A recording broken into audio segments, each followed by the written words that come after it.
नमस्कार, मैं डॉक्टर जहांगीरा, सहायक आचार्य राजनीति विज्ञान, श्री प्रताप सिंह बारठ, राजकीय महाविद्यालय शाहपुरा। आज हम बात कर रहे हैं राष्ट्रीय शक्ति के बारे में। राष्ट्रीय शक्ति को किसी भी राष्ट्र का सबसे बड़ा केंद्र बिंदु माना जा सकता है, जिसके चारों ओर उस राष्ट्र की विदेश नीति घूमती है।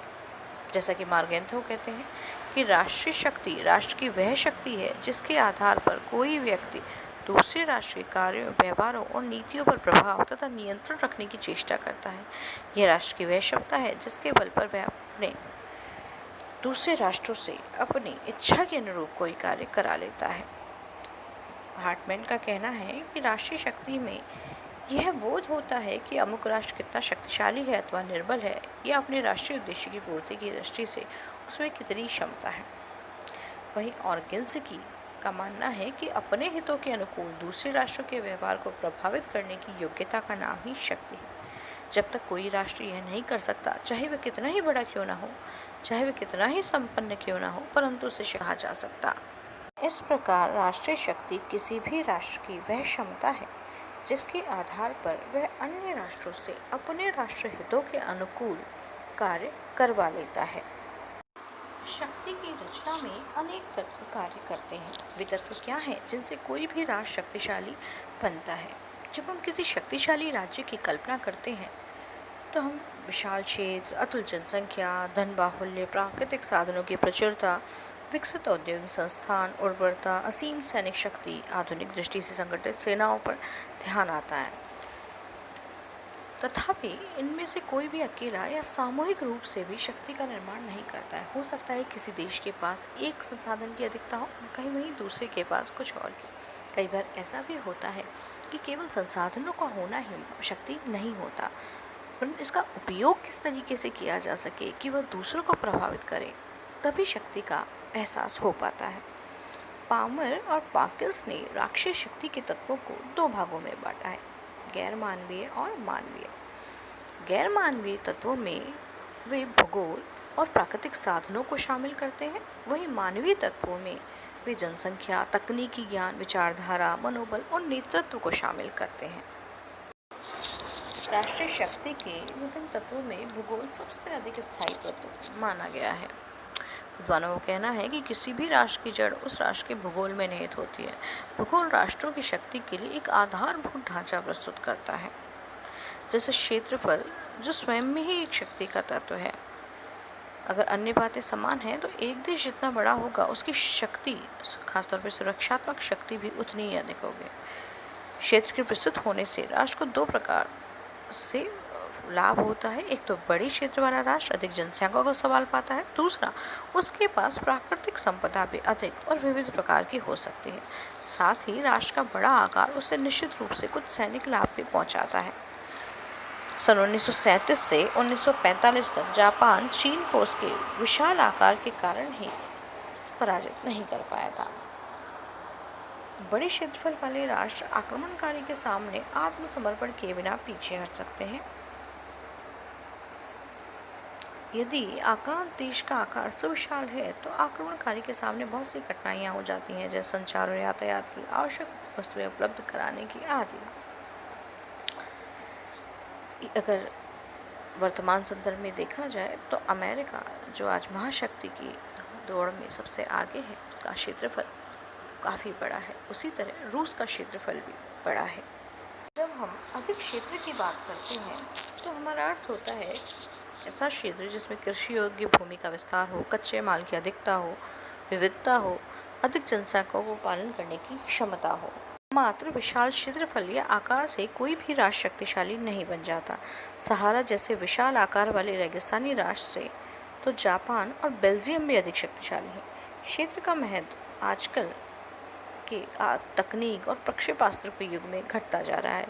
फिर भी क्षेत्रफल या आकार शक्ति का एक अप्रत्यक्ष स्रोत है, क्योंकि वह अधिक जनसंख्या, सेनाओं, औद्योगिक संस्थानों तथा प्राकृतिक संसाधनों के बाहुल्य की क्षमता को बढ़ाता है। अगर जलवायु की हम बात करें तो जलवायु को अत्यंत प्रभावी भौगोलिक तत्व माना जाता है, जिसका देश के उत्पादन, सार्वजनिक स्वास्थ्य और चरित्र पर व्यापक प्रभाव पड़ता है। उष्णकटिबंध के प्रदेश और मरुस्थलीय क्षेत्र महाशक्ति के रूप में उभरने की कम क्षमता रखते हैं, क्योंकि जलवायु उनके मार्ग में सबसे बड़ी बाधा होती है। महाशक्ति का सपना संजोने वाले राष्ट्र की जलवायु शीतोष्ण होनी चाहिए। अच्छी जलवायु लोगों को उत्पादन कार्य में लगने की प्रेरणा देती है। जलवायु से ही लोग उस प्रकार के कामों में लगते हैं जो किसी आधुनिक औद्योगिक राष्ट्र के लिए आवश्यक है। पर फिर भी राष्ट्रीय शक्ति के संदर्भ में जलवायु के प्रभाव को सीमित रूप से ही स्वीकार किया जा सकता है। जलवायु एक सापेक्ष तत्व है। आज भले ही आधुनिक युग में यूरोपीय देश शीतोष्ण जलवायु के कारण शक्तिशाली हों, पर इतिहास में इस बात के प्रमाण हैं कि प्राचीन काल की सबसे बड़ी सभ्यता भारत, मिस्र और चीन विभिन्न जलवायु में विकसित हुई। वैज्ञानिक आविष्कारों के फलस्वरूप आज जलवायु को बदला भी जा सकता है। सर्दी गर्मी की उग्रता को कम किया जा सकता है। वर्षा जहाँ कम है वहाँ कृत्रिम वर्षा की व्यवस्था की जाती है। आज जलवायु के बावजूद रेगिस्तानी इलाकों में शक्ति की दृष्टि से महत्वपूर्ण बनते चले जा रहे हैं। आज रेगिस्तान में पेट्रोल मिल रहा है, यूरेनियम मिल रहा है। अतः मात्र जलवायु भी राष्ट्रीय शक्ति को निर्धारित नहीं करती, हालांकि यह राष्ट्रीय शक्ति का एक महत्वपूर्ण स्रोत अवश्य है। किसी भी राष्ट्र की शक्ति को निर्धारित करने में वहाँ की स्थलाकृति जलवायु से भी अधिक आवश्यक होती है। यथार्थ में किसी भी राष्ट्र की जलवायु वहाँ की भू आकृति द्वारा निर्धारित होती है। सर्दी, गर्मी, वर्षा, तापमान, वायु का बहना आदि सभी कुछ वहाँ की स्थलाकृति से प्रभावित होता है। स्थलाकृति के लक्षणों में राष्ट्रों के बीच ही की प्राकृतिक सीमाओं का निर्धारण होता है। नदियों, पर्वतों या समुद्रों से घिरे हुए राष्ट्र उन देशों से अधिक सुरक्षित होते हैं जिनकी सीमाएं प्राकृतिक नहीं होती। जिन राष्ट्रों के मध्य पर्वत या नदी या समुद्र के द्वारा प्राकृतिक सीमा रेखा होती है, उनमें प्राय सीमा संबंधी विवाद और संघर्ष उत्पन्न नहीं होते। स्थलाकृति के परिणाम स्वरूप राष्ट्र को सुरक्षित सीमांत प्रांत भी हो जाते हैं। प्राचीन काल से हिमालय भारत की उत्तरी सीमा पर प्रहरी माना जाता है। स्थलाकृति से कुछ राज्यों को स्वतः ही अच्छे बंदरगाह भी उपलब्ध हो गए हैं, जिससे वो व्यापारिक दृष्टि से संपन्न बनते गए हैं। हालांकि आज स्थलाकृति का पहले जैसा महत्व नहीं रह गया है। आज कोई भी सीमा दुर्गम नहीं है जब तक वहाँ रक्षक सेनाएं न हों। तिब्बत जो अगम्य माना जाता था, चीन के संचार परिवहन से परिलक्षित हुआ। 1962 में भारत पर हुए चीनी आक्रमण ने हिमालय पर्वतमालाओं को महत्वहीन सिद्ध किया। स्थिति अर्थात लोकेशन भी एक राज्य की संस्कृति और अर्थव्यवस्था को प्रभावित करती है तथा उसकी सैनिक और आर्थिक शक्ति पर व्यापक प्रभाव डालती है। एक देश की अवस्थिति वहाँ की राजनीति और युद्ध कौशल का निर्धारण करने में भी सहयोग देती है।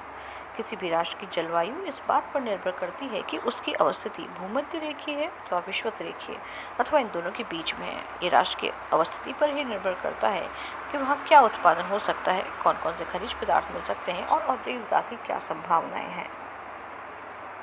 अवस्थिति और विदेश नीति में भी घनिष्ठ संबंध रहता है। अवस्थिति का किसी न किसी रूप में राष्ट्र की नीति पर प्रभाव पड़ता ही है। अवस्थिति से स्पष्ट हो जाता है कि कोई भी राष्ट्र किस प्रकार की विदेश नीति को अपनाएगा।